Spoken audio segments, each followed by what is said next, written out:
굴욕적인 산불 1은 문재인 전 대통령은 도대체 무슨 일을 저질러 놓은 것인가?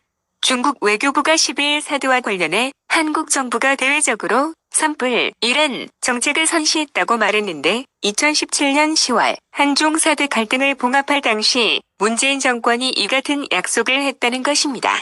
이것이 사실이라면 문 정권은 한반도는 중국의 일부라는 망언을 쏟아낸 중국의 패권주의에 굴복한 것이며 대한민국의 군사안보 주권을 스스로 포기한 매국의 다름 아닙니다.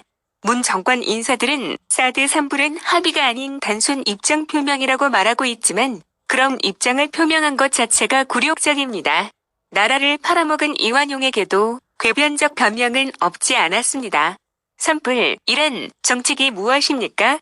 미국 MD 미사일 방어, 참여, 사드 추가 배치, 한미일 군사동맹을 하지 않겠다는 내용이 산불이고 이미 배치된 사드 운용에 제한을 둔다는 것이 이란이라는 것인데 그중 이란은 그동안 베일에 가려져 있었습니다.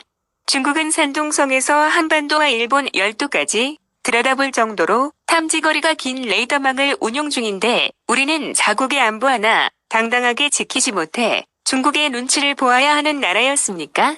문재인 정권이 중국의 시진핑과 함께 중국몽을 꾸며 중국은 큰 산, 우리는 작은 산이라면서 굴중 종북 정책을 펼치고 대한민국의 안보, 역사, 문화 등을 지키려는 노력을 게을리한 결과 이제는 중국의 시대착오적인 중화패권주의를 공개적, 노골적으로 외치는 시대가 되어버렸습니다. 자국을 적국과 잠재적 위협국의 미사일 위협으로부터 지키기 위한 자위적 방어수단인 사드를 놓고 이런 정책을 펼치는 것은 자국민의 생명과 안보를 내팽개치는 것과 같습니다.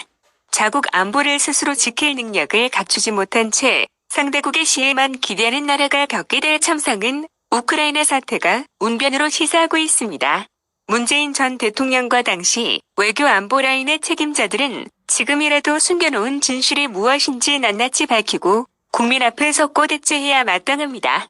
또한 관계 당국은 사드 배치를 둘러싼 비상식적인 문 정권의 행태에 대해 철저한 진상조사를 하여 그 책임자를 문책해야 할 것입니다.